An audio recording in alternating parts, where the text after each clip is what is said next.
ኤምአር በጣም ስንሻው ስንፈልገው የነበረ ነው ሲስተም ነው።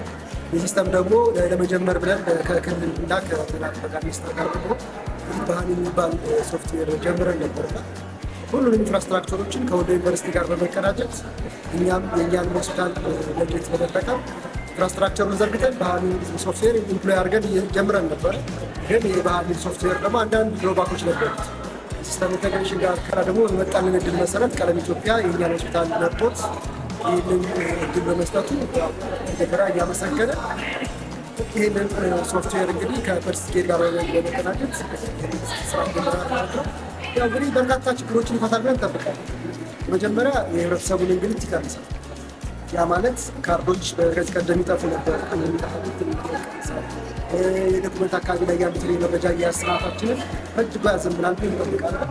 እንግዲህ ስልጠናው እኛ ከቀለም ጋር ወደ 17 ሰው ቲዮቲ ስልጠና ሰጥቶን ከተለያየ ዲፓርትመንት የተውጣጡ ናቸው ቲዮቲ ውስጥ። ስለዚህ ያንን ስልጠና ደግሞ በሚሰጥበት ጊዜ ወደ ታች ዩዘር ትሬኒንግ አሁን እየሰጠ ነው። ስለዚህ ሞዴሎቹ ወደ 10 ሞጁሎች ናቸው። 10 ሞጁሎች ስንሰጥ በዲፓርትመንት የተፈለ በዛ መሰረት ወደ መስጠት እንግዲህ ባለሙያ በጣም ደስተኛ ነው። ምክንያቱም አሁን እያነጻጸር ነው። መጀመሪያ ሶስት እድል ነው ያገኘው። መጀመሪያ በወረቀት የተጠቀም ነበር። ወረቀት ሲሰራ የነበረውን ችግር ያውቀዋል። ሁለተኛ ደግሞ ባህል የሚባል ሶፍትዌር የተጠቀም ነበር።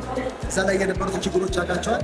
ሶስተኛ ደግሞ ይህን አዲሱ ለዋይ ፐልስ ኬር ሶፍትዌር ደግሞ እያነጻጸሩ በጣም ሲገልጹልን ነበርና አሁን ያለው ሶፍትዌር በጣም እጅጉ የተሻለ እንደሆነና የተሻለ ሶፍትዌር እንደሆነ ለማየት ችለዋል ማለት ነው።